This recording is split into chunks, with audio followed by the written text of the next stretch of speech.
So you ever wonder what happens when your ATM is out of cash? Yeah, you ever walk up to it and it says out of order or closed? Supposed to. That's not always the case, though. That's right. ABC 2 News' John Mattery shows us one woman's ATM nightmare so it doesn't happen to you and you don't waste your money. Can you believe this one? A woman is out almost $500, all because an ATM machine took her card but failed to dispense any money. We have important advice for anyone who uses ATMs. It's everyone's fear when making an ATM withdrawal. You put your card in, enter your number, and no cash comes out. Noreen Brandenburg says that's what happened to her. Nothing came out.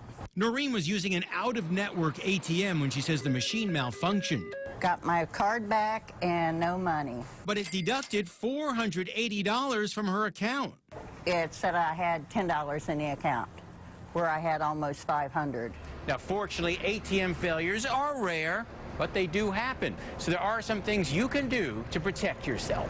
The money site Bankrate.com says your best bet is to always use your own bank's ATM if possible. Also, try to limit cash withdrawals to $200 just in case there's a problem. But if you end up like Noreen, I thought I'd been robbed.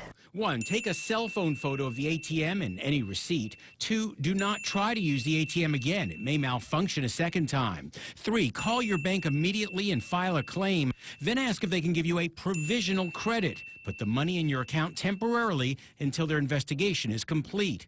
We contacted both banks, hers and the ATM owners, and they promised to speed up their investigation so Noreen can get resolution in days, not weeks. That's a long time to live without money. A bank spokesman tells us it appears there was a technical error in the link to her account. So let's be a caution about using out-of-network ATMs and trying to take out large sums at once. So you don't waste your money. I'm John Mattery, ABC 2 News.